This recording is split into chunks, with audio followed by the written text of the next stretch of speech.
On peut dire un grand Amen. Est-ce que quelqu'un peut... Il faut venir. Est-ce que quelqu'un peut montrer à son voisin comment on dit Amen? Amen. Dire tous ensemble un grand Amen pour le roi de gloire. Merci Père. Alléluia. Ah, que quelqu'un dise gloire à Dieu.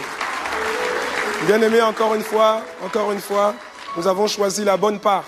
Encore une fois, nous sommes les bonnes personnes au bon moment et au bon endroit. Amen. Alléluia. Est-ce que nous pouvons saluer notre voisin de gauche et de droite? Je sais que ça a déjà été fait, mais est-ce qu'on peut lui dire, je suis ravi que tu sois là. Réalises-tu la grâce que tu as d'être assis à côté de moi? Et nous voulons aussi en profiter, avant de nous asseoir, si possible, nous voulons en profiter pour saluer nos frères et sœurs internautes. Ils ne nous suivent pas. Il faut dire les bonnes choses. Ils ne nous suivent pas. Ils sont en train de rendre un culte à Dieu en même temps que nous. Sauf qu'eux, ils le font à distance. Alléluia. Donc on ne dit pas, ils nous suivent. Non, ils ne te suivent pas. Ils te suivent pourquoi? Non. Ils rendent un culte à Dieu en même temps que nous. Beaucoup parmi eux auraient souhaité être là. Mais beaucoup ne peuvent pas. Par contre, il y en a qui peuvent. Hein? Oui, toi qui me regardes, tu sais que tu peux. Tu n'habites pas loin d'un campus, alors rends-toi-y rapidement. Au nom de Jésus. Amen. Alléluia. Pouvons-nous encore acclamer le Seigneur pour sa présence au milieu de nous, à travers son esprit. Alors, aujourd'hui encore, je suis là. Je ne suis pas à Bruxelles, comme vous le voyez. Je suis ici. Et je suis content d'être ici. Je vous transmets les sincères et chaleureuses salutations de toute l'Assemblée ICC à Bruxelles, également de l'Assemblée ICC au Luxembourg, au Grand-Duché du Luxembourg, et également à Liège. Amen. ICC est une famille qui grandit. Alléluia. Amen, amen. Et je voudrais, avant de commencer, vraiment bénir le Seigneur pour ce qu'il est en train de faire, ce qu'il a fait notamment cette semaine. Pour ceux qui le savent, notre pasteur principal, le pasteur Evan, et son épouse, pasteur Maud, ne sont pas là. Ils sont actuellement à Pointe-Noire, au Congo-Brazzaville. Et je ne sais pas si vous avez fait comme moi. J'ai été curieux de voir ce que Dieu est en train de faire là-bas. Et j'ai été voir les photos. Vraiment, si tu n'as pas encore fait, vraiment, je t'invite à le faire. C'est extraordinaire. Vraiment, c'est extraordinaire. Lorsque l'on voit, je ne sais pas, tu n'acclames pas parce que tu ne réalises pas ce que c'est. C'est extraordinaire. Il y a une conférence là-bas, c'est Maximum Impact, conférence 2015, à Pointe-Noire, donc au Congo-Brazzaville. Ça a commencé mercredi, ça se termine aujourd'hui. Et la salle de l'église ne pouvait pas suffire. C'est la raison pour laquelle ils ont loué un stade. Mais le stade est plein. Non, mais c'est extraordinaire. C'est-à-dire que... Et puis, c'est pas juste plein pour être plein. Parce que lorsqu'on regarde, ils ont mis beaucoup d'images. Hein. Lorsqu'on regarde, vous voyez, il y a des endroits où il y a du monde, mais les vies ne sont pas transformées. Mais là, quand vous regardez les regards, les expressions de visage, vous dites non, Dieu est à l'œuvre. C'est fantastique, c'est formidable. Alléluia. C'est formidable, c'est formidable. Et vraiment, vous savez, il y a des choses qui se font. Hein. Le pasteur Evan l'a dit la semaine dernière. Il ne faut pas croire que... Bon, c'est vrai qu'ici, on va dire c'est le cœur. Amen. Alléluia. Hein, c'est la plateforme Paris, c'est le cœur. Mais la vérité aussi, c'est qu'ailleurs, ça bouge. Ailleurs, ça bouge. Ah, c'est extraordinaire. Pouvons-nous acclamer vraiment le Seigneur pour le pasteur Yvan, notre pasteur principal, et pour tout le travail qu'il fait, les efforts qu'il déploie au quotidien. Certains ne réalisent pas, ne se rendent pas compte. Mais c'est beaucoup d'efforts. Beaucoup d'efforts. C'est à la fois physique, c'est à la fois spirituel, bien sûr, mais aussi, c'est aussi émotionnel. Parce que, vous voyez, quand il part comme ça, il laisse ses enfants là. Voyez, et il revient après. C'est-à-dire que c'est physique, c'est spirituel, c'est émotionnel, c'est mental aussi. Parce qu'il faut pouvoir se replonger, se reconcentrer à chaque fois pour parler de la part de Dieu. Alléluia. Non, vraiment, il faut réaliser la grâce que le Seigneur nous accorde. Amen. Et j'aimerais également vraiment est-ce que quelqu'un peut se joindre à moi pour acclamer le Seigneur pour son serviteur, mon frère bien-aimé, le pasteur Ghislain Biabatantou, qui fait un travail, je vous dis, il fait un travail, non, c'est phénoménal. C'est phénoménal, c'est incroyable. Ah, quand il a été téléporté, bah, tu sais, c'est comme ça, comment on dit, on l'a parachuté plutôt. Hein? Parce qu'il y avait une conférence, c'était en 2010, voilà, une conférence, la première conférence ICC à Pointe-Noire. Lui, il est parti pour aider le pasteur Yvon. Il ne savait pas qu'il allait rester. Alléluia. Mais 5 ans après, lorsqu'on voit le travail qui a été réalisé, au travers de sa vie, par le Saint-Esprit, c'est le Saint-Esprit qui fait toutes choses, mais au travers de sa vie, parce qu'il faut aussi des vases qui soient disposés et disponibles. Et franchement, c'est extraordinaire. Vraiment, gloire à Dieu pour cette grande famille ICC. Et ça nous encourage à continuer à payer le prix. Ah oui. Et le monde francophone n'est pas encore entièrement gagné. Dis à ton voisin, où allons-nous t'envoyer, toi? Hein? Ah oui. Mais il faut te préparer. Hein? Où irions-nous? Où irons-nous? Où irons-nous? Alléluia. Dis à ton voisin, nous devons aller. Tu sais, quand tu parles à ton voisin, le minimum, c'est comme de le regarder quand même. S'il te plaît, reprends-toi, regarde ton voisin et dis-lui, nous devons aller. Alléluia. Bien aimé, il y a différentes manières. Il y a différentes manières d'aller. Il y a différentes manières d'aller.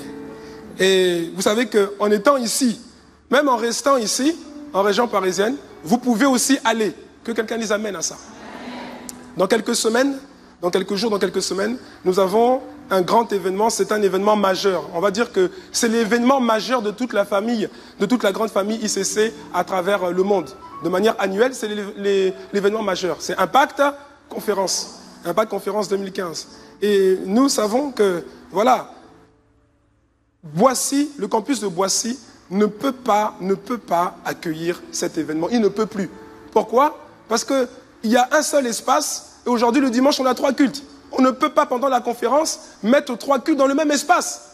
Si on le fait, qu'est-ce qui va se passer? Il y aura de la frustration. Quelqu'un va être frustré parce qu'il ne pourra pas rentrer. Quelqu'un va, je ne sais pas, saisi par quel type d'esprit, va mordre une personne de la sécurité parce qu'il n'y a plus de place. Dis à ton voisin, évitons les morsures. Alléluia. Donc nous voulons un espace plus grand. Nous voulons un espace plus large. Et je crois que si on commence là, on va commencer cette année. Je crois qu'on ne pourra plus faire ça ici. Et vous voyez, le fait de contribuer à rendre cela possible, c'est également une forme d'aller. Que quelqu'un les amène. C'est également une forme d'aller. Le fait de contribuer à faire en sorte que la parole de Dieu soit annoncée, soit prêchée à un nombre plus élargi de personnes, c'est une forme aussi d'aller. Et la Bible nous relate l'histoire d'un jeune homme. C'était un jour où le Seigneur Jésus prêchait. Il prêchait, il était en train d'enseigner et il enseignait pendant des heures et des heures, toute la journée. Et à un moment donné, en fait, les disciples ont constaté, parce que l'heure était avancée, et Jésus prêchait que les gens étaient fatigués, les gens avaient faim. Et les gens devaient manger. Mais comme les disciples n'avaient pas de quoi nourrir ces personnes, les disciples ont envisagé de renvoyer les gens chez eux. Mais Jésus n'a pas accepté ça. Pourquoi? Parce que Jésus voulait encore continuer à transformer leur vie par la parole. Jésus voulait continuer son séminaire. Mais il y avait un problème. Les gens ne pouvaient plus être attentifs parce qu'il leur manquait quelque chose. Les disciples voulaient leur dire, rentrez chez vous. On arrête le séminaire, fini, c'est la fin du festival de la parole. Jésus a dit non. Et il y a un enfant, la Bible le dit, un jeune homme, qui a accepté. Il avait quelques pains et il avait quelques poissons. Ces pains et ces poissons, ce n'était pas la ration pour 5000 personnes. C'était ce que lui, il avait prévu. Parce que lui, il voulait écouter les paroles du maître jusqu'au bout. Donc, il avait prévu de quoi manger. Il aurait pu dire, on lui a demandé, est-ce que tu peux apporter, est-ce que tu peux donner ça au maître? Il a accepté de le faire. Il ne s'est pas dit, ah non, ça c'est à moi. Eux là aussi, il fallait qu'ils amènent leur pain et leur poisson. Pourquoi ils ne l'ont pas fait? Ils n'ont pas de discernement. Non.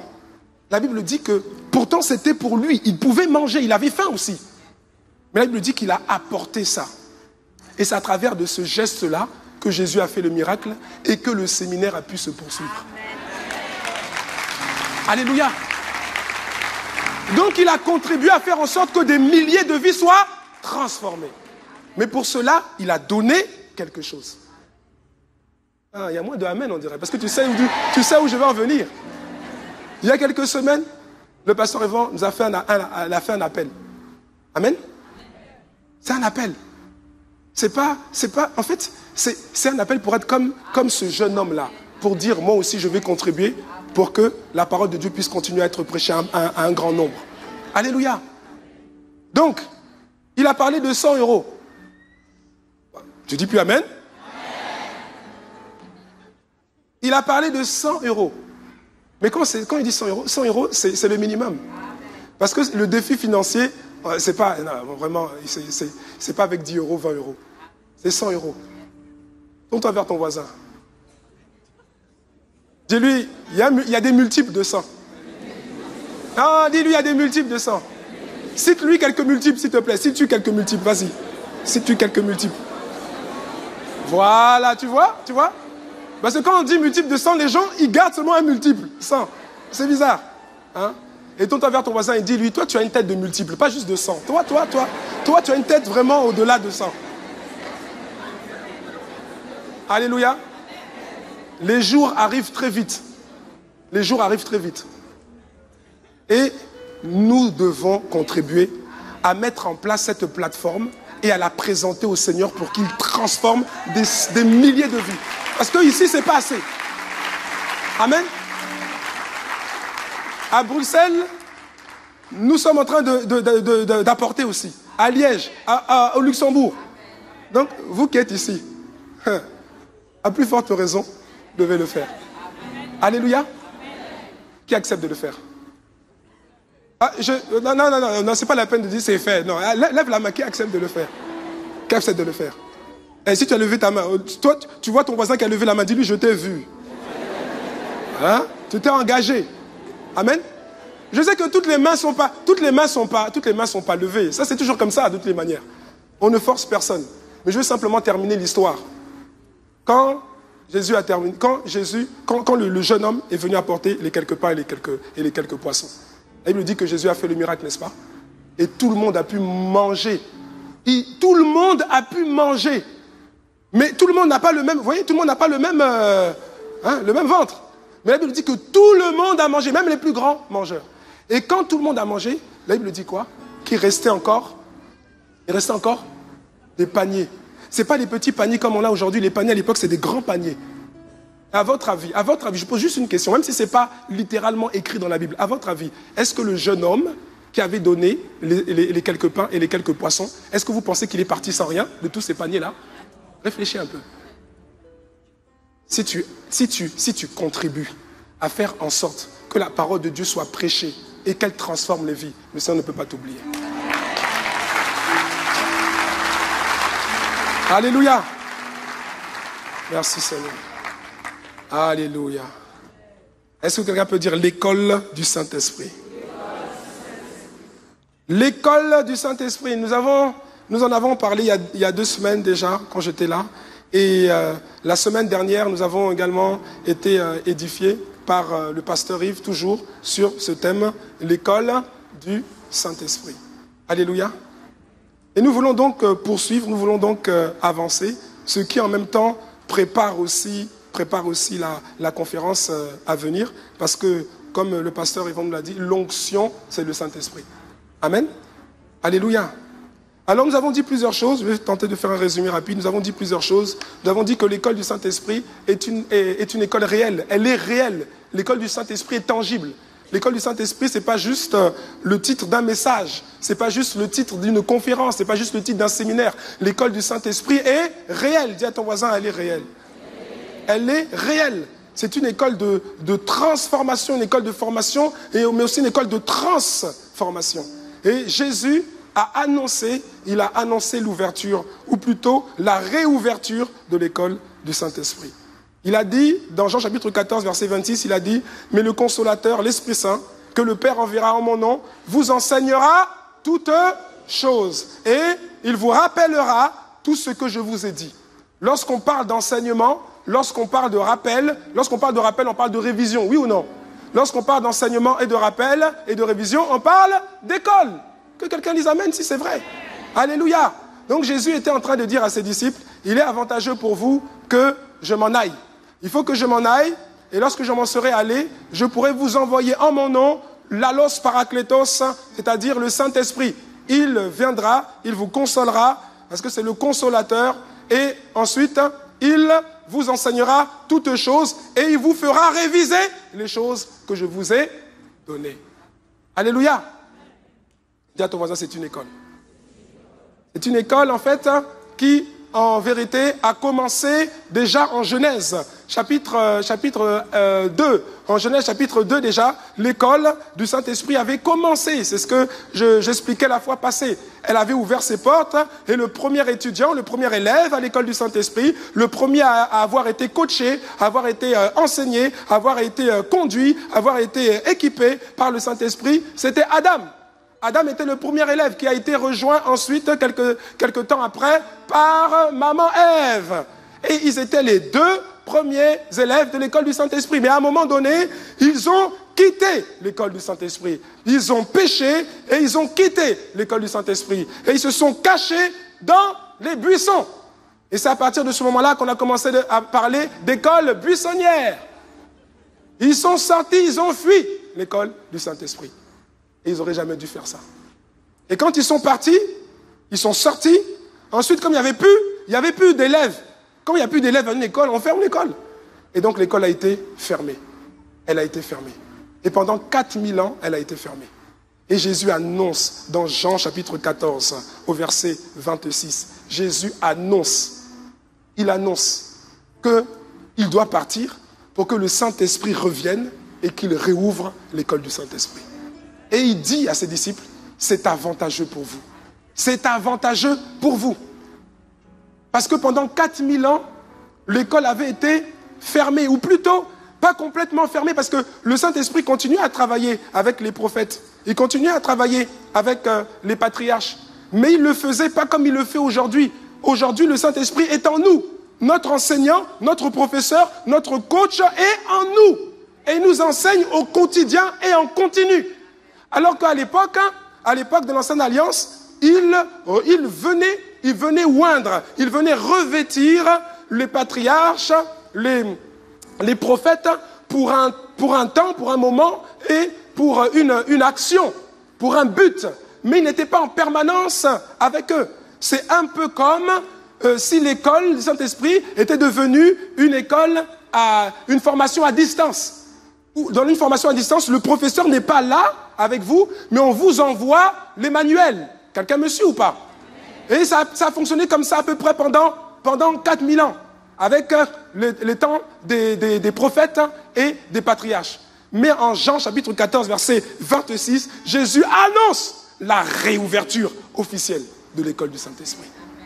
Et les disciples donc ont été les premiers étudiants à la réouverture. Et c'est lorsqu'ils se sont assis sur les bancs de l'école du Saint-Esprit que leur ministère a commencé à s'éclore. Que leur ministère a commencé à véritablement porter du fruit. Je ne sais pas pour toi, mon frère, ma soeur, mais moi, j'aime l'école du Saint-Esprit. Alléluia. Et nous avons dit plusieurs choses. Nous avons dit que l'école du Saint-Esprit est une école unique. C'est une école particulière. C'est une école singulière. Et elle l'est à plusieurs titres. Et nous avons d'abord expliqué, un premier point, c'est que l'école du Saint-Esprit est particulière, elle est singulière, tout d'abord, parce qu'elle a un seul enseignant. Et cet enseignant n'est autre que le Saint-Esprit. Et nous avons dit que le Saint-Esprit est le plus grand enseignant, le plus grand professeur qui soit, le meilleur coach que nous puissions avoir. Il est inégalable. La qualité d'une école dépend en premier lieu de la qualité de ses enseignants. Mais nous avons le meilleur enseignant qui existe dans l'univers. Donc nous sommes assis à la meilleure école de l'univers. Que quelqu'un dise amen. Ensuite, nous avons expliqué que l'école du Saint-Esprit est une école pluridisciplinaire. Ça veut dire qu'il n'y a pas juste un sujet, il n'y a pas juste 2-3 sujets qui y sont abordés. En fait, tous les sujets qui correspondent, que l'on trouve dans la vie des hommes sur la terre sont abordés à l'école du Saint-Esprit. Tous les domaines, tous les sujets, tous les domaines qui contribuent à l'épanouissement des êtres humains sur la terre sont enseignés par le Saint-Esprit à son école. Que quelqu'un dise amen. À l'école du Saint-Esprit, nous avons expliqué qu'il n'y a pas de sujet tabou. Il n'y a pas de sujet tabou. Il n'y a pas. Jésus a dit, le Saint-Esprit nous enseignera toutes choses. Dis à ton voisin, toutes choses, c'est toutes choses. Toutes choses, c'est toutes choses. Il n'a pas dit, Jésus n'a pas dit qu'il y a tel domaine, le Saint-Esprit pourra vous l'enseigner, celui-ci aussi, mais par contre celui-là, non, ça il ne connaît pas. Jésus n'a pas dit ça. Jésus a dit, le Saint-Esprit nous enseignera toutes choses. Toutes choses. Il n'y a aucun domaine de la vie d'un homme, de la vie d'une femme, pour lequel le Saint-Esprit n'a pas quelque chose à dire. Pour lequel le Saint-Esprit n'a pas une révélation, n'a pas une connaissance, une sagesse, un enseignement à prodiguer. Que quelqu'un dise amen. Nous avons expliqué qu'à l'école du Saint-Esprit, il n'y a pas de tabou. Il n'y a pas de tabou. Le problème des sujets tabous, lorsque dans l'église, on commence à avoir des sujets tabous, des sujets qu'on ne veut pas aborder à la lumière de la parole de Dieu, eh bien, on crée des problèmes. Pourquoi? Parce que les sujets tabous, on les rend tabous, mais le problème, c'est que les gens sont confrontés à ça.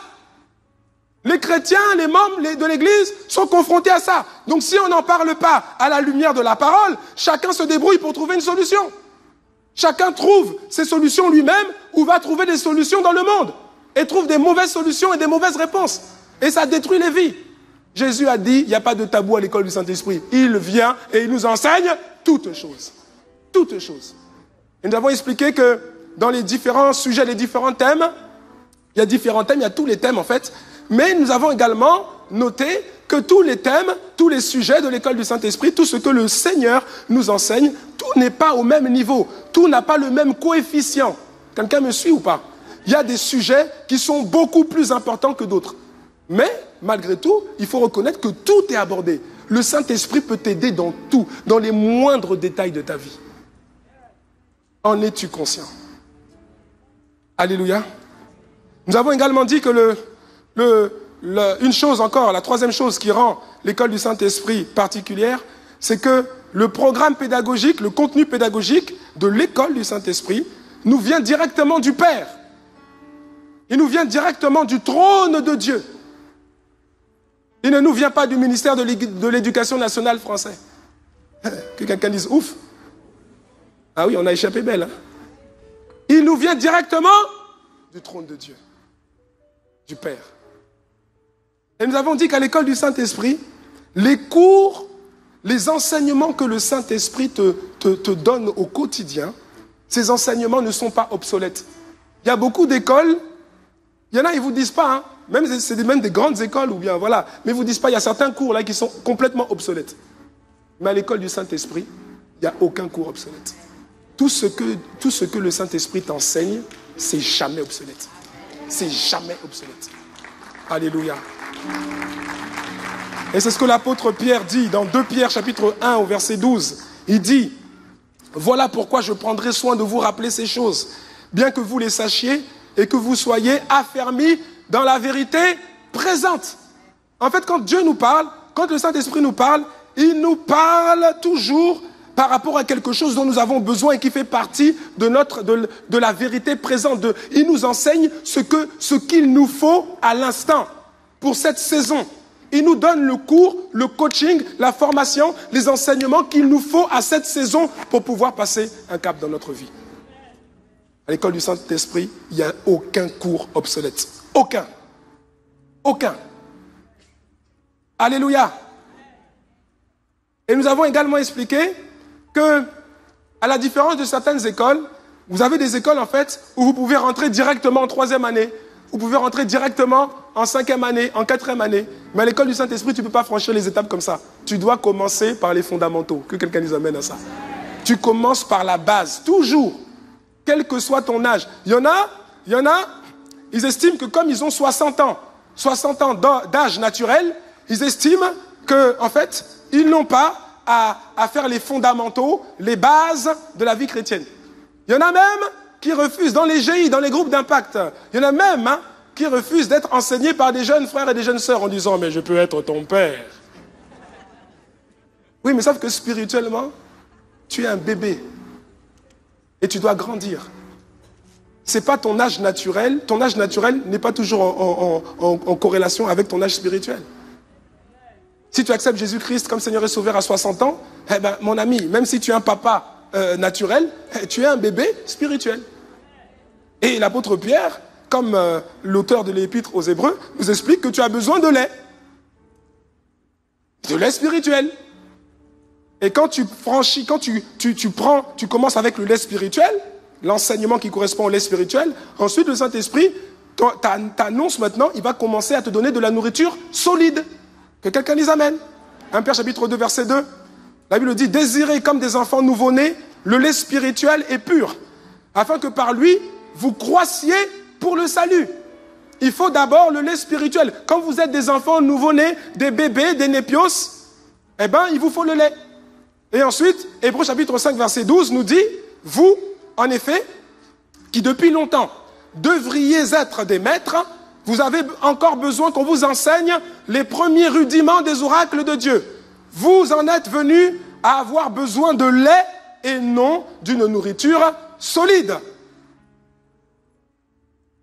À l'école du Saint-Esprit, il y a différents niveaux d'enseignement qui correspondent à ton niveau de maturité spirituelle aujourd'hui. Et ce que le Saint-Esprit t'enseigne à son école correspond toujours à ce que tu es capable de recevoir. Alléluia. Jésus a dit à ses disciples, quand ils posaient parfois des questions, Jésus pouvait leur dire, j'ai encore beaucoup de choses à vous dire, mais vous n'êtes pas encore prêts à les entendre. Ça veut dire que le Saint-Esprit ne te donne pas il te donne pas. Il y a des écoles où on vous donne des cours que vous n'êtes même pas capable de comprendre. Mais à l'école du Saint-Esprit, le Saint-Esprit t'enseigne toujours un niveau où tu es capable de comprendre pour te faire grandir en maturité spirituelle. Il commence par le lait et ensuite il te donne la nourriture solide. Moi, j'aime l'école du Saint-Esprit. Alléluia. Et nous avons expliqué encore que plus tu restes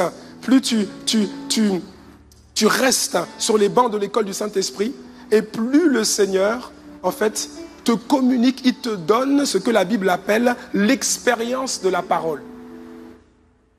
Hébreux chapitre 5, verset 13. Or, quiconque en est au lait n'a pas l'expérience de la parole de justice, car il est un enfant. La Bible nous dit que quelqu'un qui est népios, qui est un bébé spirituel, n'a pas encore l'expérience de la parole. L'expérience de la parole vient lorsque tu restes assis sur les bancs de l'école du Saint-Esprit. Comment est-ce que tu restes sur les bancs de l'école du Saint-Esprit? Tu laisses le Seigneur t'enseigner.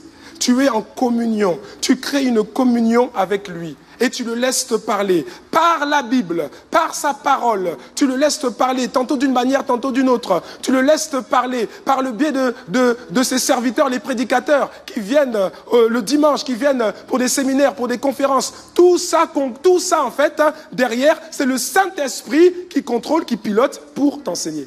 C'est ça, l'être à l'école du Saint-Esprit. L'école du Saint-Esprit, ce n'est pas un lieu où c'est marqué, voilà, 42 boulevards, un tel, c'est là-bas qu'il y a l'école du Saint-Esprit. Non!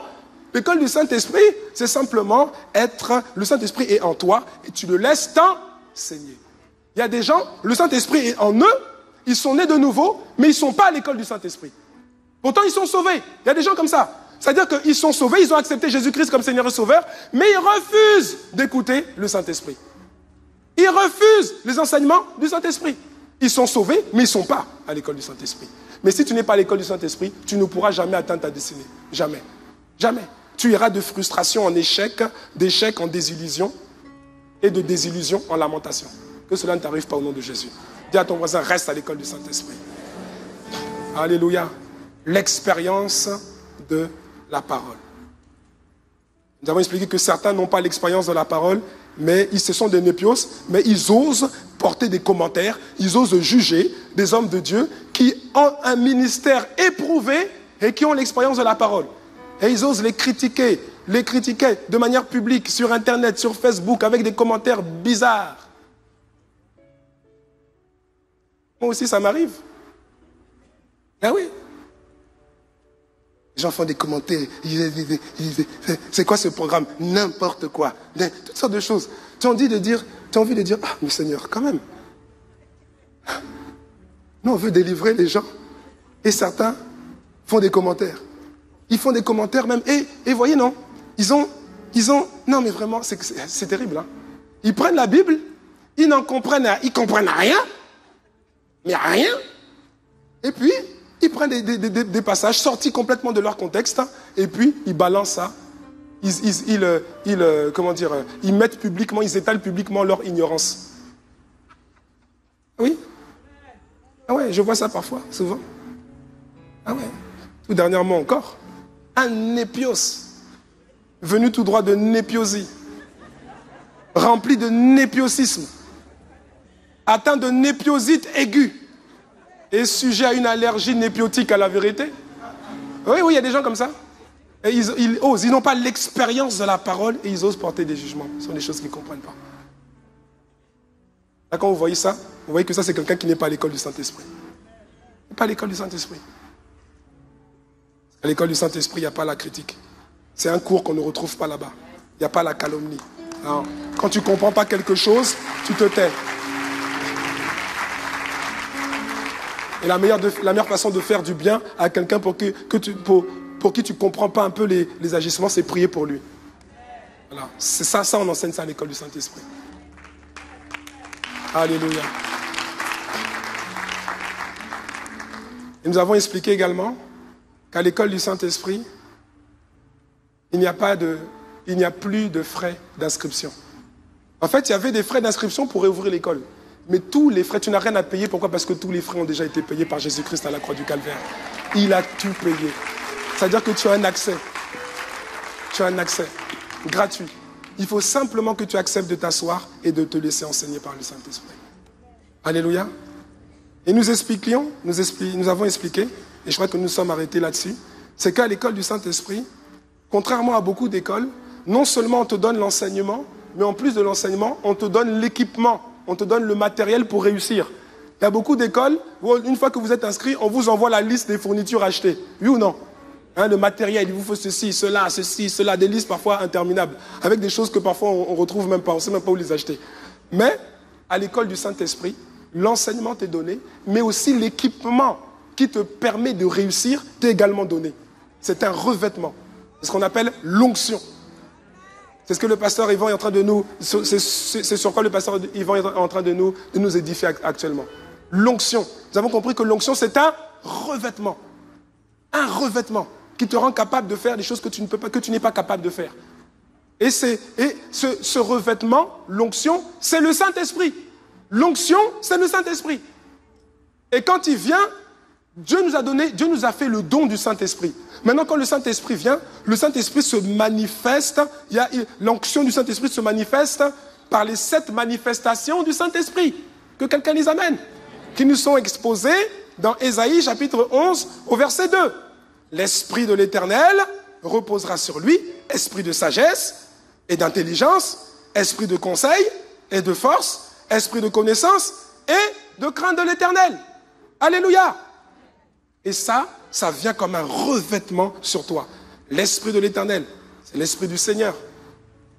L'Esprit de sagesse, c'est la capacité à agir dans une situation comme il convient d'agir. La capacité à agir exactement comme il faut agir. C'est savoir que faire dans telle ou telle situation.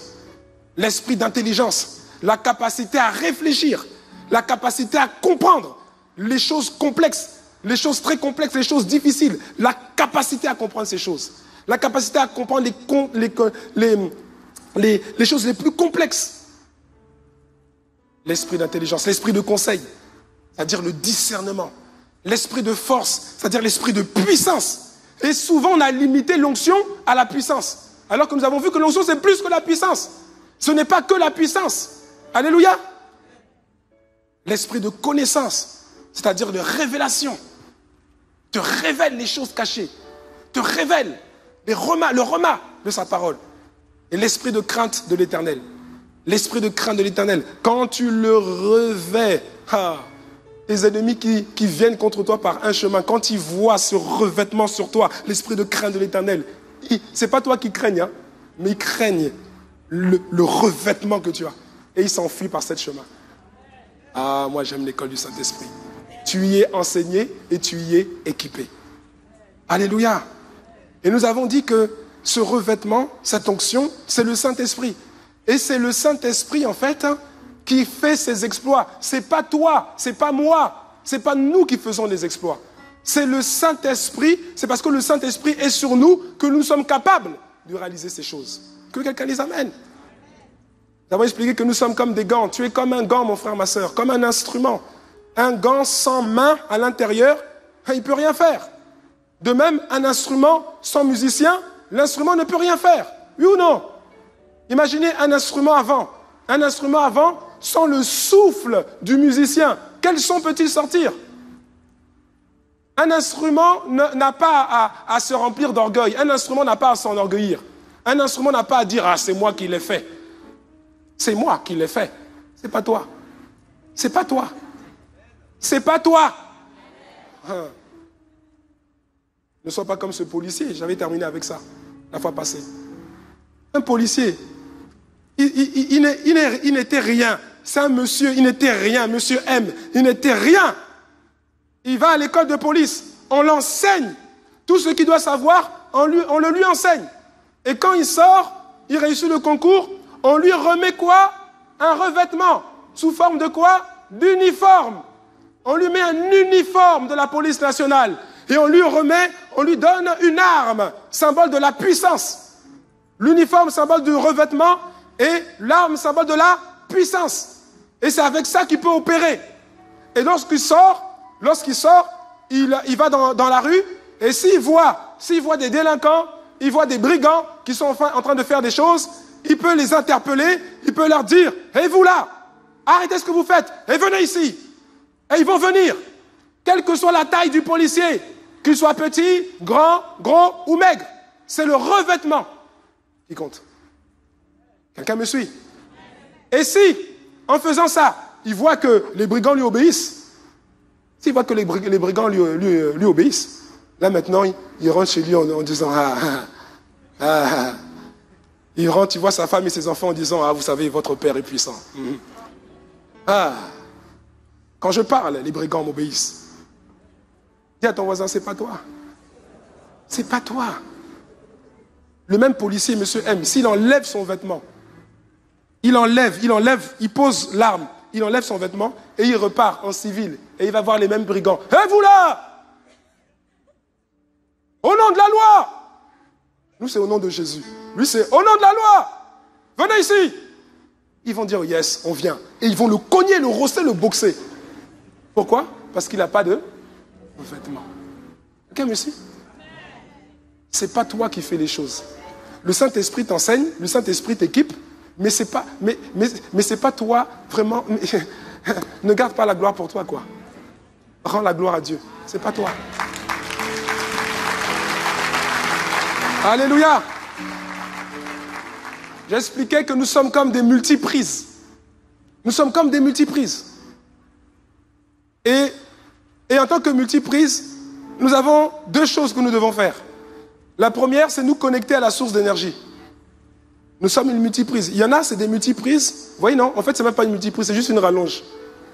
Et donc, ils se connectent et puis il y a juste un endroit où on peut se connecter à lui. Il y en a d'autres, à travers leur consécration, leur vie, en fait, ils sont comme des multiprises avec beaucoup de prises. Quelqu'un me suit ou pas? Hein? Donc, nous, ce que nous devons faire, c'est nous connecter à la source d'énergie, nous connecter au Saint-Esprit. Et ensuite, travailler pour offrir beaucoup de prises pour que d'autres personnes puissent avoir les vies transformées au travers de notre vie. Mais ce n'est pas nous qui transformons la vie des gens. C'est lorsque nous sommes connectés, le courant passe.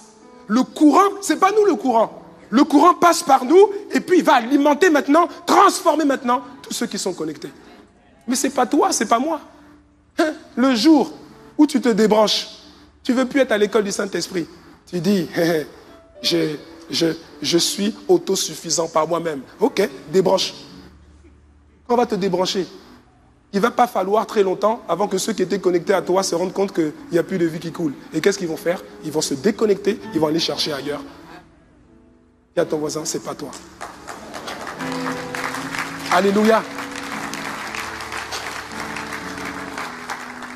Donc nous voulons continuer ce matin encore avec une quatrième chose qui distingue l'école du Saint-Esprit de toutes les autres écoles, enfin qui la rend particulière, qui la rend singulière.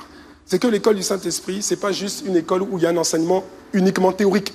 L'école du Saint-Esprit intègre également un enseignement pratico-pratique. Elle est pratico-pratique. Jésus a dit, l'Esprit de vérité, c'est-à-dire le Saint-Esprit, l'Esprit de vérité, il vous conduira dans toute la vérité. Dis à ton voisin, il te conduira. Voilà. C'est pas simplement il nous enseigne, c'est vrai il nous enseigne, mais la Bible dit aussi qu'il nous conduit. Il y a une différence entre enseigner simplement et conduire. Il nous enseigne, mais en même temps il nous conduit. Quand il nous conduit, ça veut dire que ça devient pratico-pratique. Le Saint-Esprit ne se contente pas de nous enseigner, mais il va plus loin, il nous conduit. Ce qui donne un sens pratico-pratique inégalé à l'école du Saint-Esprit. Dans Marc chapitre 1, versets 12 à 13, la Bible dit, en parlant du baptême de Jésus, juste après le baptême de Jésus, la Bible dit, Marc chapitre 1, versets 12 à 13, la Bible dit ceci, aussitôt, donc entre guillemets après son baptême, aussitôt, l'Esprit poussa, c'est l'Esprit avec un grand E, c'est le Saint-Esprit, que quelqu'un dise amen. Donc, aussitôt, l'Esprit poussa. L'Esprit, c'est pas juste enseigna, non. La Bible dit, l'Esprit poussa Jésus dans le désert, où il passa 40 jours tenté par Satan. Il était avec les bêtes sauvages et les anges le servaient. Que quelqu'un dise amen. Le Saint-Esprit a poussé Jésus. Il a poussé. En d'autres termes, comprenons que le Saint-Esprit a envoyé Jésus faire un stage de 40 jours dans le désert. Quelqu'un me suit ou pas? Dis à ton voisin, à l'école du Saint-Esprit, il y a des stages aussi. Oui, il y a des stages pratico-pratiques. C'est-à-dire qu'il va t'enseigner et après il va te mettre dans un environnement où tu dois prouver que tu as compris ce qu'il t'a enseigné. Et c'est là que beaucoup échouent. Maintenant ils vont au stage, on les renvoie tout de suite du stage. Élèves indisciplinés. On t'a enseigné le pardon. Oui Seigneur, merci pour le pardon, merci pour ta parole. Ah oui, ok, ça c'était l'enseignement. Maintenant il va te pousser dans une situation où tu vas devoir pardonner. Oui, c'est un stage, le stage de pardon. Il y en a, ils n'ont pas encore fini leur stage de pardon. Dis à ton voisin, finis ton stage de pardon. Ah oui? Non, parce qu'il y a des choses, tu ne peux pas les avoir tant que tu n'as pas fini le stage du pardon. Oui. Ce n'est pas uniquement un enseignement théorique. Non, c'est aussi pratico-pratique. Le Saint-Esprit veut s'assurer que tu as bien compris les choses. Donc quand il t'a enseigné, après il va créer un contexte, il va créer un environnement où tu devras montrer maintenant que tu as compris. Et si tu n'as pas compris, eh bien tu vas redoubler. Et à l'école du Saint-Esprit, laissez-moi vous dire une chose, on ne passe pas en classe supérieure parce qu'on est vieux. Hein. Non, parce qu'il y a des écoles où, bon, l'élève est là. Ça fait déjà 4 ans, il redouble. À un moment donné, bon, le proviseur dit, bon, faites-le seulement passer, quoi. Voilà, donnez une chance, faites-le passer en classe supérieure. Donc il y en a qui jouent sur l'âge. Hein, ils deviennent barbus et puis demandent est-ce qu'on peut me laisser passer. À l'école du Saint-Esprit, même si tu es barbu, si tu vas dans la classe des Népios niveau 1, tu seras dans la classe des Népios niveau 1. Même si tu es un cocobar. Oui. C'est pas ton âge, c'est pas ton âge dans le Seigneur qui compte. C'est ta capacité à manifester le fruit que Dieu attend de toi. Il y a l'enseignement et après il y a la mise en pratique. Toujours. Il t'enseigne, après il te met en situation. Et Jésus avait commencé comme ça également avec les disciples. Il leur a montré, il leur a enseigné, il les a enseignés, ensuite il leur a montré, il leur a enseigné, voilà, comment vous chassez les démons, vous chassez les démons en mon nom. Il leur a montré comment, lui il chassait les démons, ils ont vu. Ensuite il leur a donné le pouvoir de chasser les démons et il les a envoyés. Quand il les a envoyés, lui il n'était pas avec eux. Il les a envoyés, la Bible dit, il a envoyé les 70, les 70. Il a envoyé les 70 et les 70, Jésus n'était pas avec eux. Oui ou non? Il les a envoyés en stage. Allez maintenant, vous allez Et quand ils sont revenus du stage, ils étaient contents. Ils disent, ah Seigneur, même les démons nous sont soumis en ton nom. Alléluia. Dis à ton voisin, l'école du Saint-Esprit est pratico-pratique. Dis-lui, ne fuis pas la pratique. Alléluia. Cinquième chose, l'école du Saint-Esprit nous donne les clés du succès. Et elle nous assure le succès dans la vie. Elle nous assure le vrai succès dans la vie. C'est l'école du Saint-Esprit qui nous assure le véritable succès. Il n'y en a pas d'autre. Les débouchés à l'école du Saint-Esprit sont garantis. C'est le succès, selon Dieu. Alléluia. Avant l'école du Saint-Esprit, les disciples étaient retranchés dans la chambre haute. Et c'est grâce à l'école du Saint-Esprit qu'ils en sont sortis. C'est grâce au Saint-Esprit qu'ils en sont sortis. Et qu'ils ont pu opérer dans une dimension de miraculeux et une dimension d'impact extraordinaire. Extraordinaire. Pourtant, ils ont été avec Jésus. Ils ont été plusieurs années avec Jésus.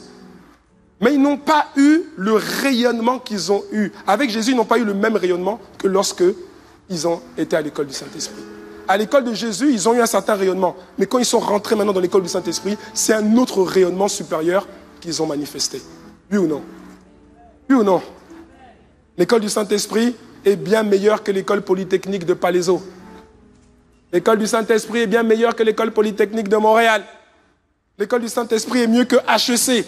C'est mieux que l'ENA, c'est mieux que Sciences Po, c'est mieux que Harvard, c'est mieux que MIT, c'est mieux que Stanford, c'est mieux que Wharton en Pennsylvanie, c'est mieux que toutes les écoles.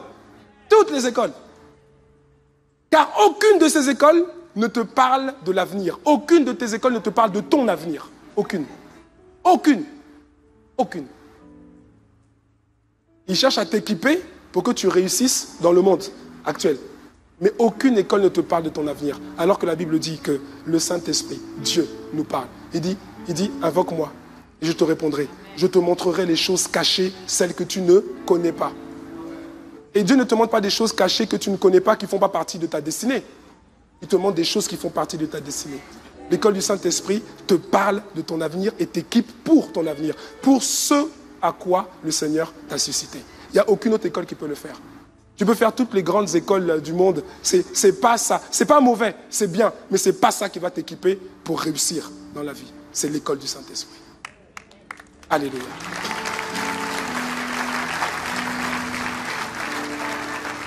Gloire à Dieu. Sixième chose, sixième caractéristique, l'école du Saint-Esprit, on n'en sort jamais. C'est une école qu'on fait à vie. Dis à ton voisin, ne sors jamais. Dis, toi, voisin, réponds-lui. Toi aussi, ne fais pas l'école buissonnière. On ne sort jamais de l'école du Saint-Esprit. Jamais. C'est une école qu'on fait à vie. C'est une école qui ne s'arrête pas. Dans la plupart des écoles, il y a des manuels, il y a un programme pédagogique. Et à un moment donné, on arrive au bout du programme pédagogique. Quand on est arrivé au bout, eh ben, tout le monde sort. Vous êtes diplômé. À l'école du Saint-Esprit, tu peux pas arriver au bout. Dis-moi, amen. Tu ne peux pas arriver au bout. Pourquoi? Parce que le Saint-Esprit est Dieu. Et sa sagesse est infiniment variée. Et il est insondable. Ça veut dire que tu peux rester 50 ans, 60 ans, 100 ans, 4000 ans, 65 000 ans. Il y aura toujours quelque chose qui pourra t'enseigner. Toujours. Toujours. Et c'est ça que je trouve extraordinaire. C'est une des choses que je trouve extraordinaire. Au début de ma vie chrétienne, plusieurs fois, je me suis interrogé en disant, mais Seigneur, mais on va passer l'éternité avec toi. Mais l'éternité, ça finit pas. Ça finit pas, l'éternité, c'est l'éternité, ça ne s'arrête pas. Et je me posais la question, mais est-ce qu'à un moment donné, on va s'ennuyer, quoi? Quelqu'un me suit ou pas? Je me suis dit, mais peut-être qu'à un moment donné, comme c'est l'éternité, ça finit, peut-être on va s'ennuyer. À un moment donné, bon voilà, Dieu nous aura donné tout ce qu'il aura nous donné, et puis bon, il n'y aura plus rien à apprendre, et puis on va dire, bon, on aura fait le tour. Comme un enfant, on lui donne un jouet, hein? Il est content pendant 1 heure, 2 heures, parfois pendant 2 jours, parfois pendant 2 mois. Et puis, à un moment donné, le jouet, il a fait le tour.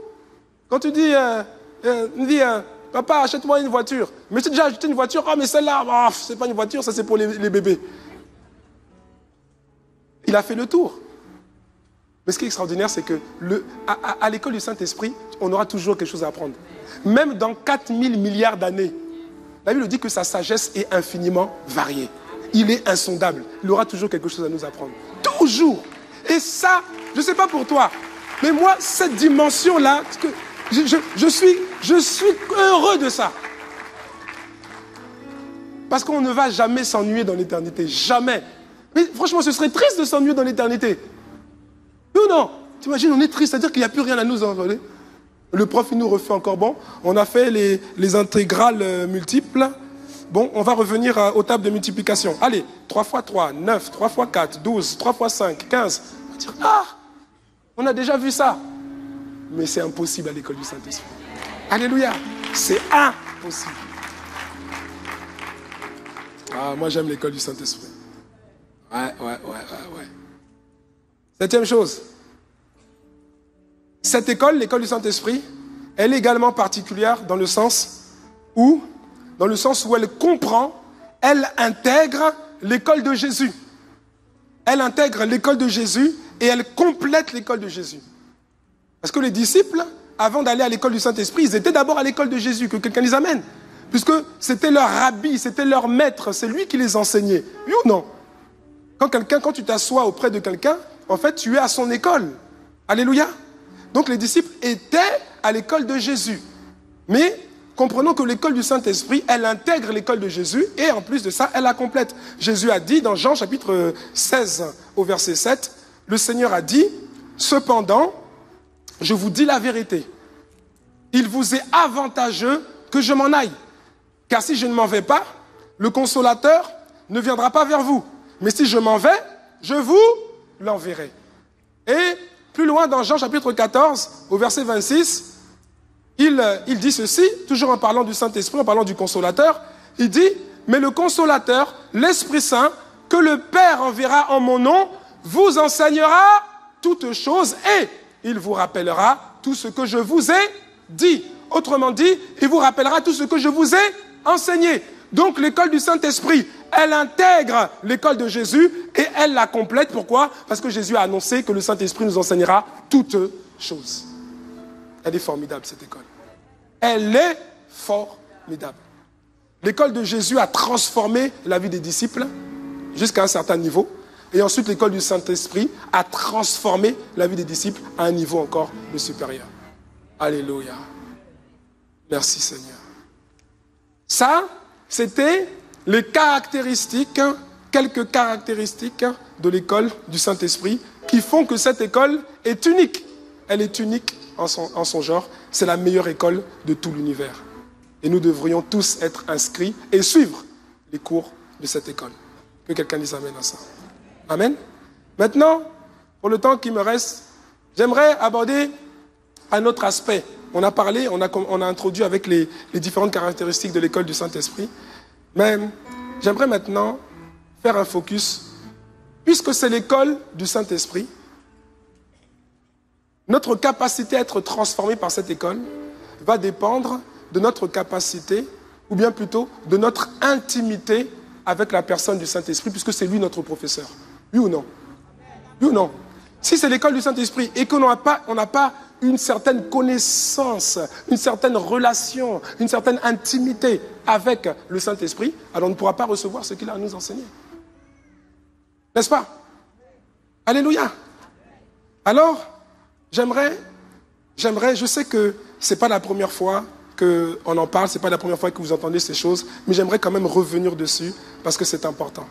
Alléluia. La personne du Saint-Esprit. Qui est le Saint-Esprit? Mais avant ça, j'aimerais juste expliquer une chose. J'ai entendu le pasteur Yves en parler l'autre fois, dans un enseignement qu'il donnait à Brazzaville, et j'avais jamais perçu ça comme ça. Et j'aimerais commencer par ça. Vous savez, en fait, sur la terre, on peut dire qu'il y a eu 3 périodes ou 3 jours. Quand je dis 3 jours, ce n'est pas 24 heures. Quelqu'un me suit? Amen? 3 jours ou bien voilà, 3 périodes. Il y a eu 3 périodes. Il y a une première période qui a été assez longue, environ 4000 ans, que l'on peut appeler les jours de l'Éternel. Que quelqu'un dise les jours de l'Éternel. Les jours de l'Éternel. C'était à peu près pendant 4000 ans. Et durant les jours de l'Éternel, tu ne pouvais pas réussir, tu ne pouvais pas réussir ta vie, atteindre ta destinée sans invoquer le nom de l'Éternel. C'est la raison pour laquelle les patriarches, les prophètes, les gens, les personnalités bibliques de l'Ancienne Alliance, c'est la raison pour laquelle ils invoquaient continuellement l'Éternel. Amen. Tu ne pouvais rien faire sans invoquer l'Éternel. Ça, c'était la première période, les jours de l'Éternel. Ensuite, il y a une autre période qui était beaucoup plus courte, juste quelques années, qu'on peut appeler les jours du Seigneur. Pas le jour du Seigneur, parce que le jour du Seigneur, c'est autre chose. Les jours du Seigneur. C'était plus le temps, la période des jours de l'Éternel, mais c'était maintenant les jours du Seigneur. Et pendant les jours du Seigneur, si tu voulais réussir, si tu voulais atteindre ta destinée, il fallait que tu invoques non plus le nom de l'Éternel, mais que tu invoques le nom de Jésus. Alléluia. Et c'est ce que les disciples ont fait. Ils ont marché avec Jésus.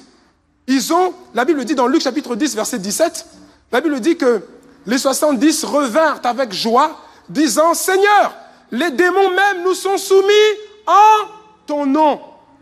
En ton nom. En ton nom.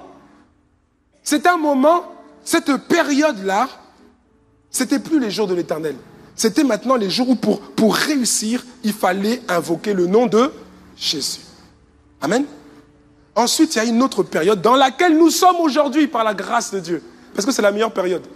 Nous avons été suscités, franchement, comparé aux autres qui sont nés dans l'Ancienne Alliance, comparé à nous, franchement, on est dans la meilleure période. Dieu nous a fait une grâce. C'est pour ça qu'on appelle ça la dispensation de la grâce. Et Jésus a dit que le plus grand dans l'Ancienne Alliance,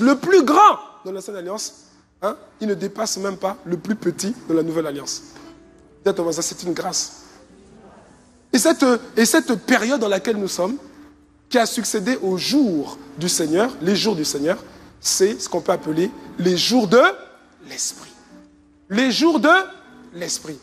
Et durant les jours de l'Esprit, quel nom tu invoques? Durant les jours de l'Esprit, quel nom tu invoques? Tu invoques le nom de Jésus. Sauf que quand tu invoques le nom de Jésus, le Saint-Esprit se manifeste. Alléluia. Il a dit en mon nom, tout ce que vous demanderez en mon nom. C'est pas dans le nom du Saint-Esprit, c'est en mon nom. Sauf que là, lorsque tu invoques le nom de Jésus, tu vas se manifester maintenant le Saint-Esprit. En fait, ce que j'essaie de dire, c'est quoi? C'est que pendant les jours de l'Éternel, tu ne pouvais rien faire sans invoquer le nom de l'Éternel. Pendant les jours du Seigneur, tu ne pouvais rien faire de pérenne sans invoquer le nom de Jésus. Les disciples ne pouvaient pas chasser les démons en invoquant le nom de l'Éternel. Personne n'a jamais chassé un démon en invoquant le nom de l'Éternel. Personne. Personne. Personne. Et les disciples avaient compris qu'ils n'étaient plus dans la période des jours de l'Éternel. On n'invoque plus le nom de l'Éternel. D'ailleurs, dans tout le Nouveau Testament, montrez-moi une seule fois quelqu'un qui invoque le nom de l'Éternel. Il n'y a pas le nom de l'Éternel dans le Nouveau Testament. Vous pourrez voir Père éternel, ça oui, on va trouver ça. Vous ne verrez plus l'Éternel. Parce qu'il y a un nom que Dieu a pris et qu'il a élevé au-dessus de tout nom qui puisse être nommé sous la terre, sur la terre et dans les cieux. C'est le nom de Jésus. Alléluia.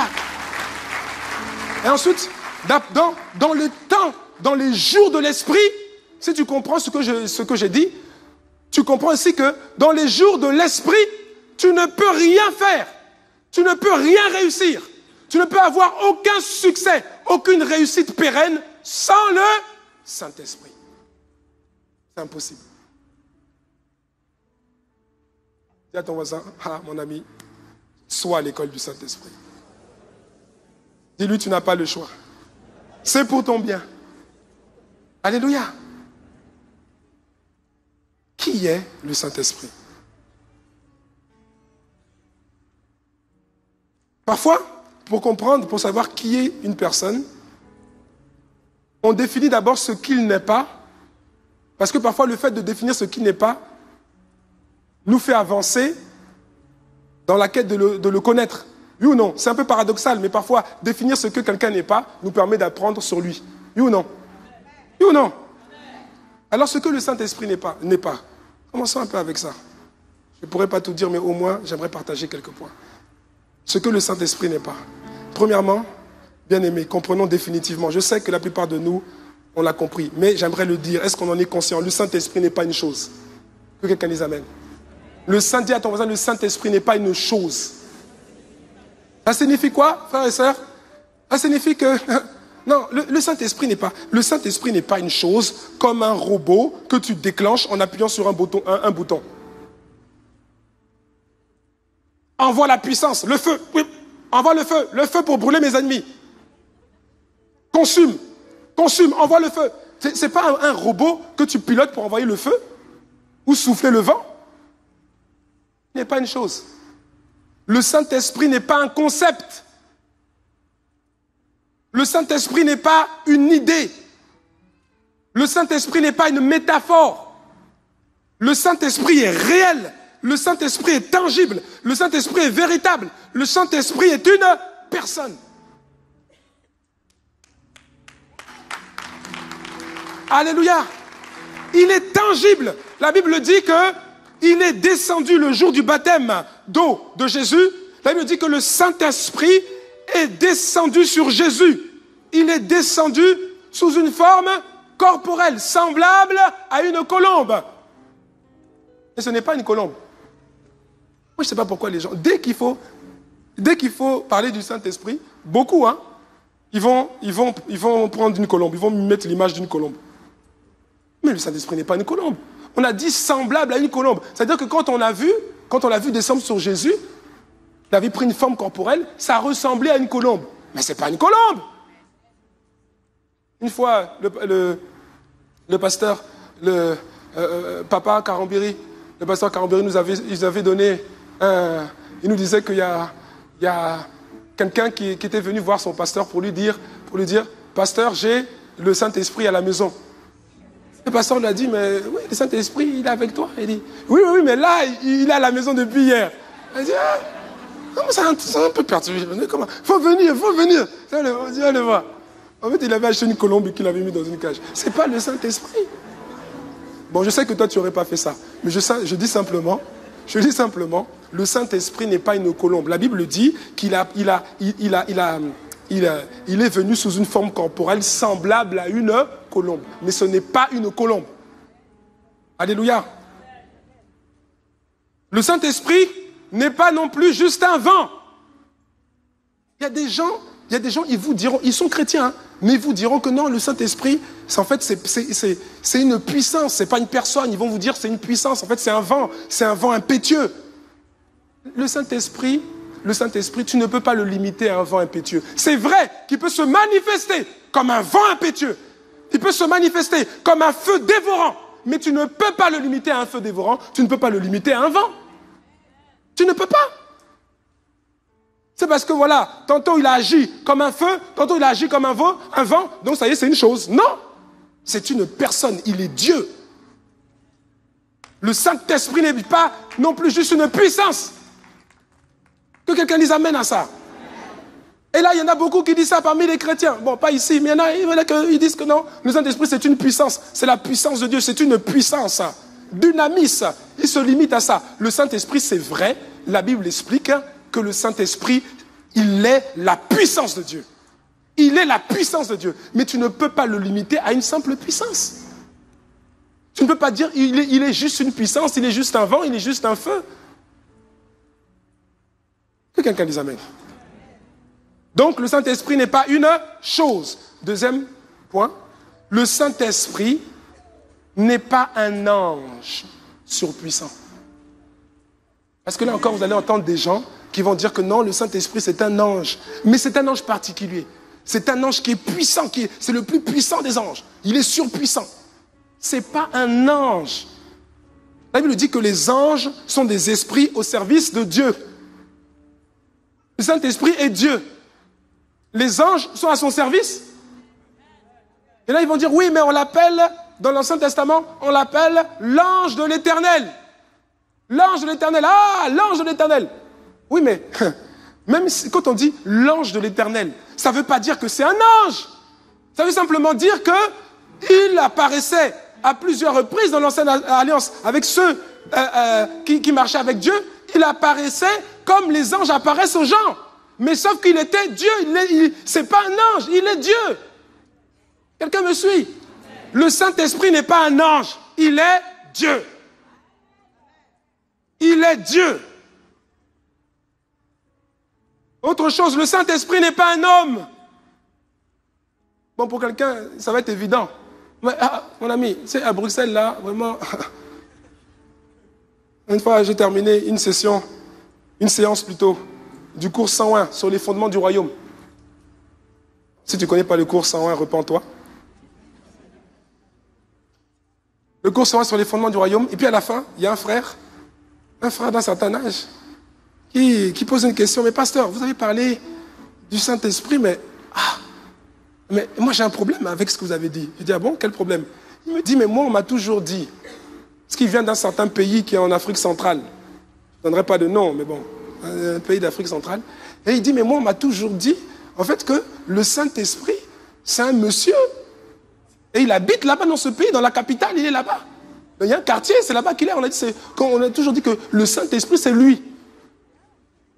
Et là, je rigole, vraiment, je ris, quoi.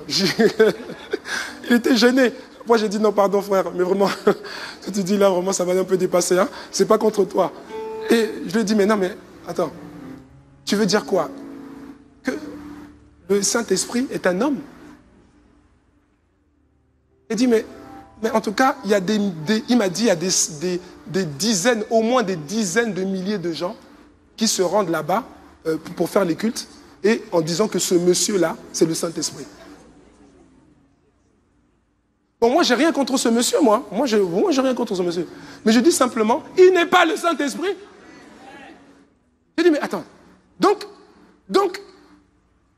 s'il est le Saint-Esprit, bon, ça m'a tellement choqué d'entendre ça. Surtout d'entendre qu'il y a du monde qui disent que c'est le Saint-Esprit.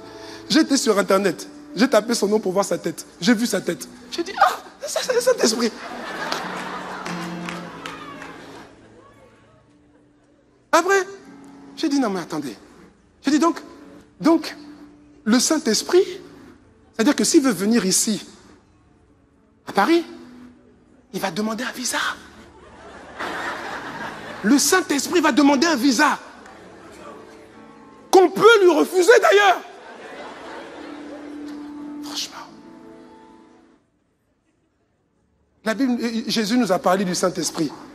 Jean, chapitre 14, versets 16 à 17. Il dit, et moi, je prierai le Père, et il vous donnera un autre consolateur, afin qu'il demeure éternellement avec vous. Il dit, il demeurera éternellement avec vous. Mais ce monsieur-là, un jour, il va mourir. Donc, comment peut-il demeurer éternellement avec nous?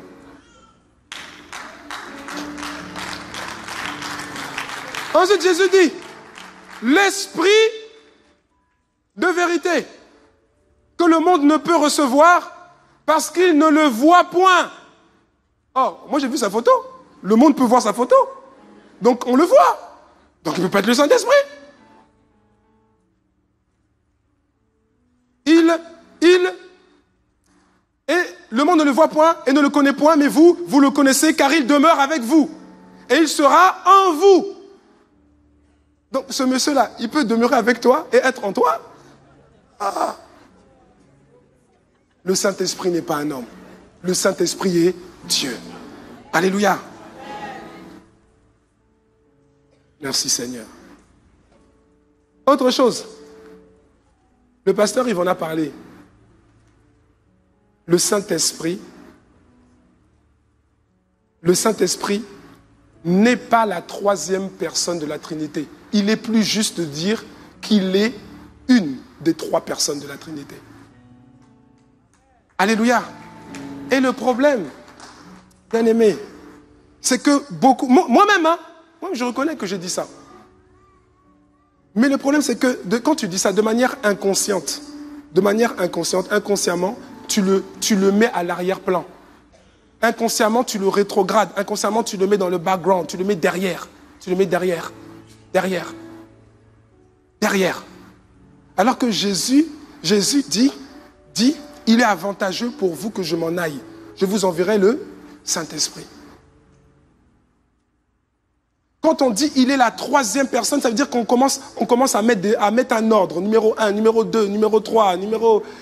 Et du coup, le numéro 3, en fait, tu dis, moi je veux directement voir le numéro 1. C'est humain ou pas?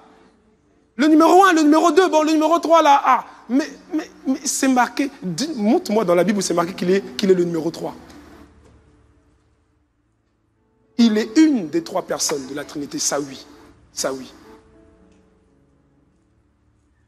Il y a un seul Dieu, que quelqu'un dise amen. Il y a un seul Dieu. Dire qu'il y a trois dieux, ce serait une abomination terrible. Il y a un seul Dieu. Mais c'est un Dieu qui est trinitaire, dans le sens où quoi? Dans le sens où il est un, il y en a un seul, il n'y en a pas trois, mais il est manifesté en tant que Père, en tant que Fils et en tant que Saint-Esprit. Alléluia. Toi, vous voulez mettre un ordre. Vous voulez mettre un ordre comment? Il y a un seul Dieu, mais c'est trois. Mais le Père, le Fils et le Saint-Esprit sont trois personnes différentes.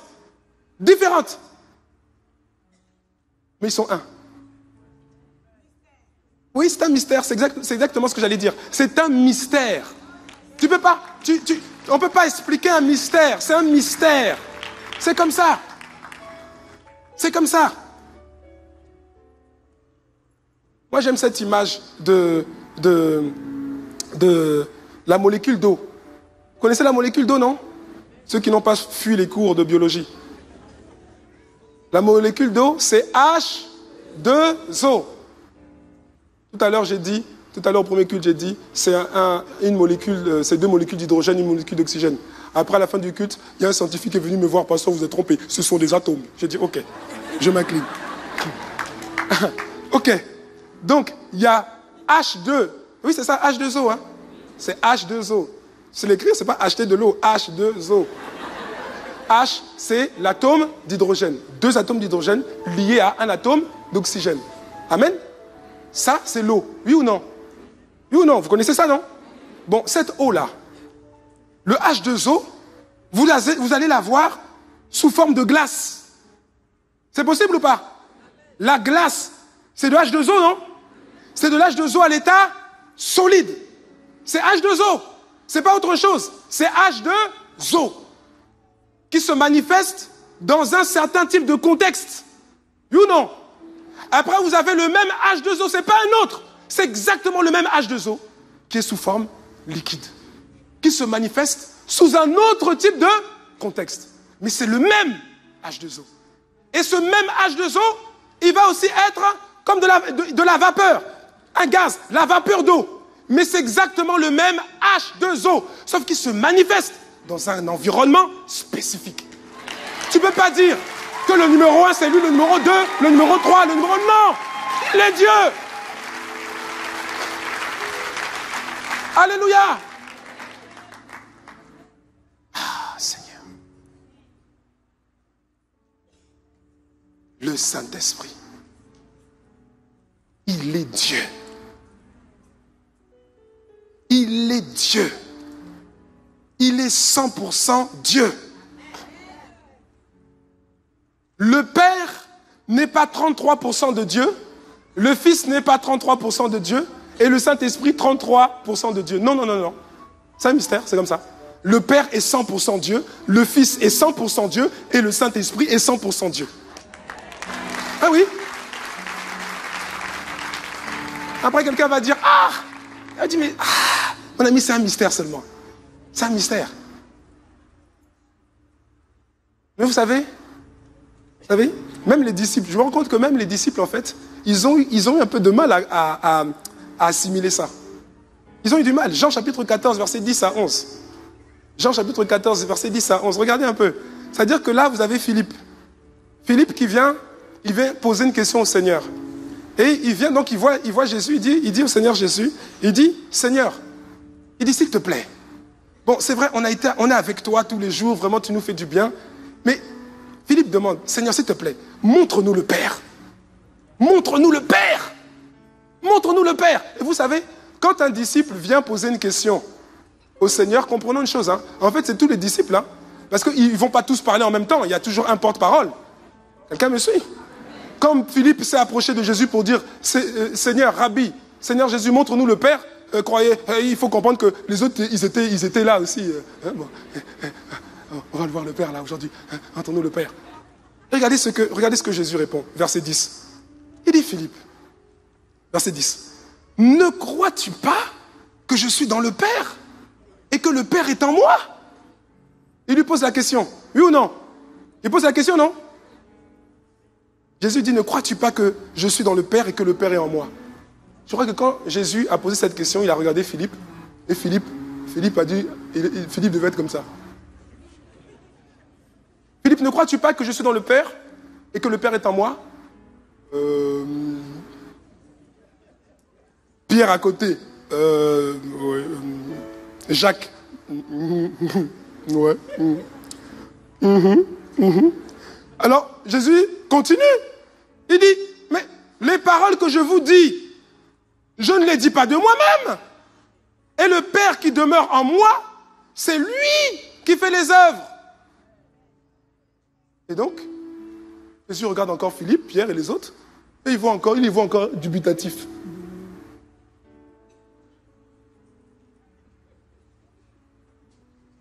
Jésus les regarde.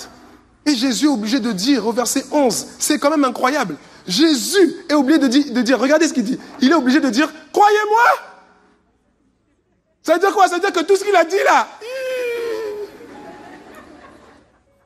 Donc Jésus dit, mais croyez-moi. Je suis dans le Père. Et le Père est en moi. Et quand il dit ça, pareil. Le même regard dubitatif des disciples. Après, Jésus arrête et puis dit simplement, bon, ok. Croyez du moins à cause de ses œuvres. Croyez au moins à cause des œuvres que je fais. Quelqu'un me suit? Jésus est obligé d'insister pour dire, mais non, mais je suis dans le Père est en moi. En fait, quand vous m'avez vu, vous avez vu le Père. On est un. Et puis eux, ils étaient un peu... Donc tu vois? En fait, depuis longtemps, les gens ont un peu du mal avec ça. Mais c'est pourtant la vérité. C'est un mystère. Il y a un seul Dieu. Il est manifesté en tant que Père, en tant que Fils et en tant que Saint-Esprit. Le Père. Alléluia. Le Père est 100% Dieu. Le Père n'est pas un tiers de Dieu. Le Fils n'est pas un tiers de Dieu. Il est 100% Dieu et le Saint-Esprit également 100% Dieu. Alléluia.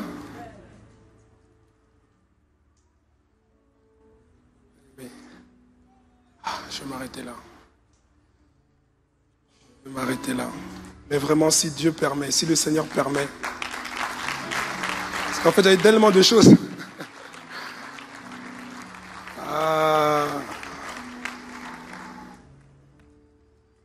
Bien-aimé, le Saint-Esprit est une personne à part entière. Il existe, il est réel. Il a sa propre identité, il a une identité, il s'exprime, il a des sentiments. Il ressent des émotions, il a une conscience, il a une volonté, il a la capacité de réfléchir, de prendre des décisions. Tous les éléments qui font que quelqu'un est une personne, tous les attributs d'une personne, il les a. Le Saint-Esprit est une personne.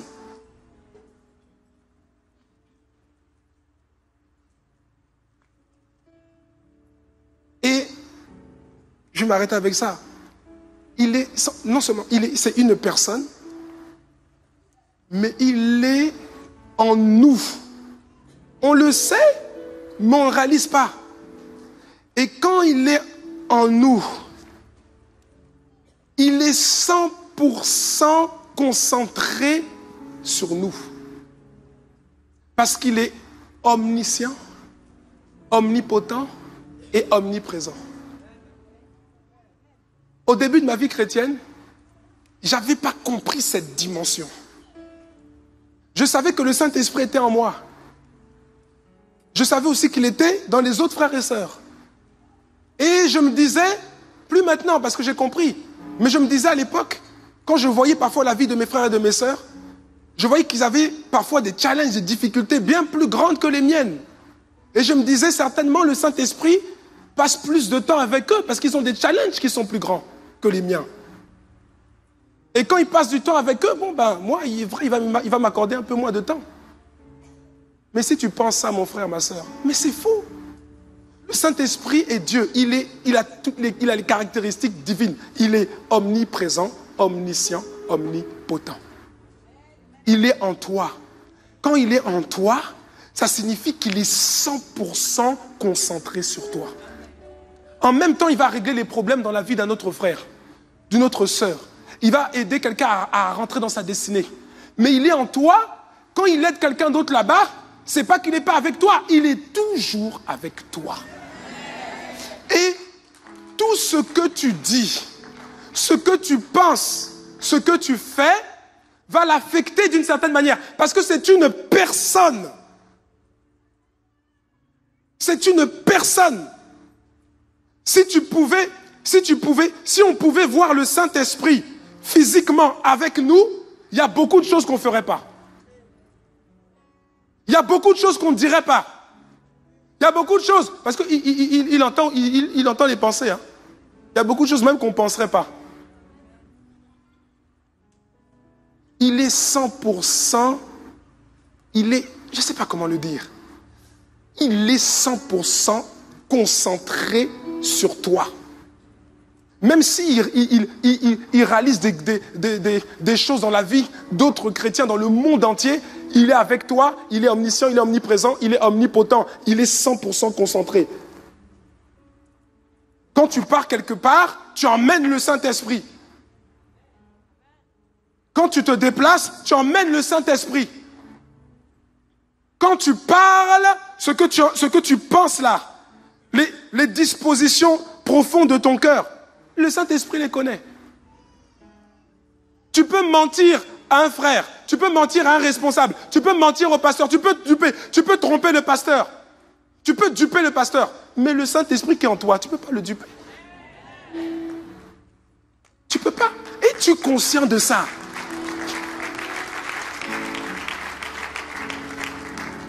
Non, parce qu'il y a des gens, ah là, personne ne me voit. Mais le Saint-Esprit est en toi. Et la Bible nous explique que c'est, vous voyez, attrister le Saint-Esprit, mais tu peux le faire très facilement. Hein? Par une pensée, par une parole, par un acte, tu peux l'attrister tout de suite.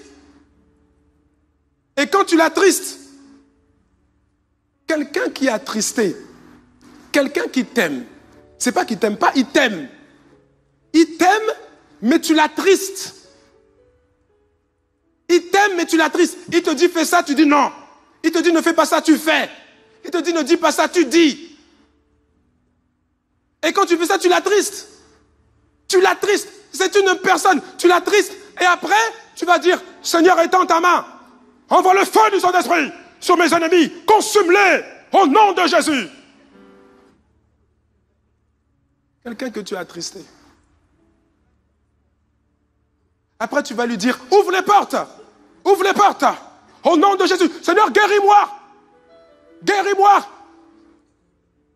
Ma guérison, tu l'as acquise il y a 2000 ans à la croix du Calvaire. Elle est accessible. Je proclame ma guérison, au nom de Jésus. Saint-Esprit, étends ta main, guéris-moi. Tu l'as attristé. Quelqu'un qui est, déjà toi-même, quand tu es attristé, tu es marié, tu as ton époux, ton épouse. Quand il ou elle t'a attristé, est-ce que tu es aussi prompt à faire les choses qu'il te demande de faire?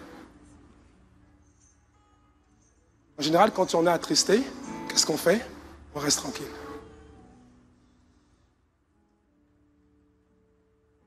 Quand tu l'attristes, tu l'empêches d'opérer dans ta vie. Tu l'empêches d'opérer dans ta vie.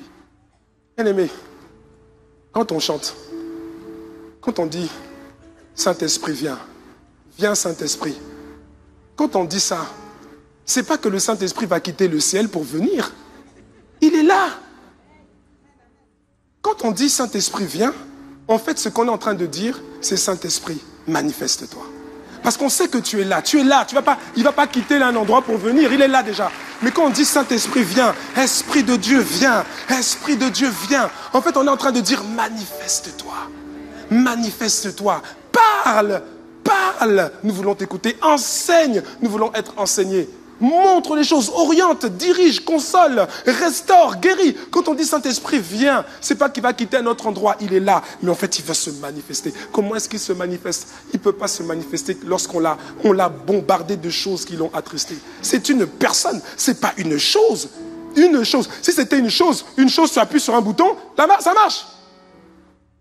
Il n'y a pas d'état d'âme. Mais le Saint-Esprit est une personne. Il est 100% avec toi. Il est en toi et il est 100% occupé avec toi. Ce que tu dis, ce que tu penses, ce que tu fais, l'affecte. Tu l'attristes, des choses qu'il ne pourra pas faire dans ta vie. Honorons le Saint-Esprit. Célébrons le Saint-Esprit.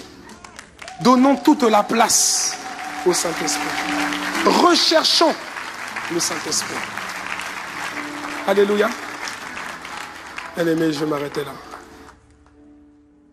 S'il te plaît, aide-moi. Et dis à ton voisin,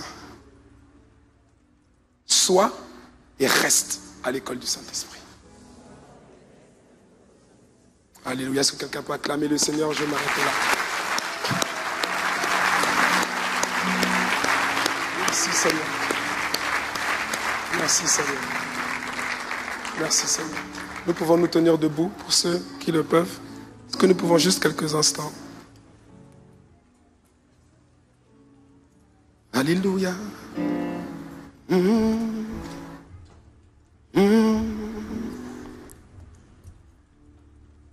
Est-ce que nous pouvons prendre ce chant? Je ne sais pas si c'est un chant nouveau que nous avons chanté il y a quelques semaines.